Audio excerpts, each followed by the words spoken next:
स्वामी समर्थ कथा. सर्व असूनही भिकारी. एका छोट्या गावात एक आजी राहत होती. वय तिचं 75च्या पुढे गेलेलं. अंगावर जुनी साडी, डोक्यावर पांढरे केस आणि डोळ्यात मात्र देवावरचा अपार विश्वास.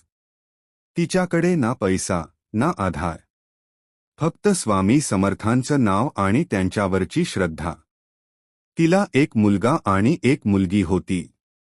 मुलगा दारूच्या नशेत बुडालेला.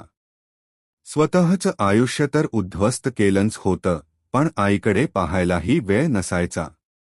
मुलगी मात्र पैशामुळे गर्विष्ठ झाली होती. मोठ्या घरात लग्न, गाडी, बंगला, सगळं होतं तिच्याकडे. ती नेहमी म्हणायची, आईला सांभाळून मला काय मिळणार?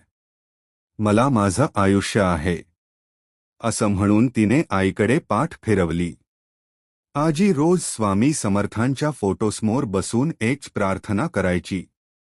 स्वामी, माझ्या लेकरांना सद्बुद्धी द्या. दिवस गेले आणि एक दिवस अचानक सगळ्यांना कळलं की सगळी जमीन आजीच्या नावावर आहे. तेव्हा काय झालं? मुलगी धावत आली. आई, आई, कशी आहेस?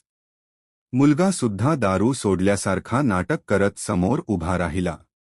आजी मात्र शांत होती. त्या दिवशी स्वामी समर्थांनी तिला सर्व काही आठवण करून दिलं. दुःख, उपेक्षा, अपमान, एकटी रात्र. आजी हळूच म्हणाली, माझ्या लेकरांनो, तुम्ही मला तेव्हा विसरलात, जेव्हा माझ्याकडे काहीच नव्हतं.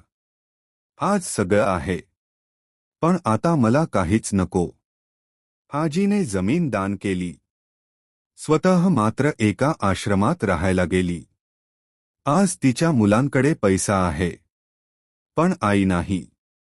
आणि आजी, ती म्हणायची, ज्याच्याकडे स्वामी आहेत तो कधीच गरीब नसतो, आणि ज्याच्याकडे आई नाही तो सर्व असूनही भिकारीच असतो. कथेतून बोध: आईवडिलांची किंमत त्यांच्या पैशावर नसते.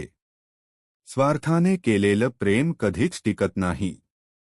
स्वामी समर्थ अन्याय सहन करतात, पण विसरत नाहीत.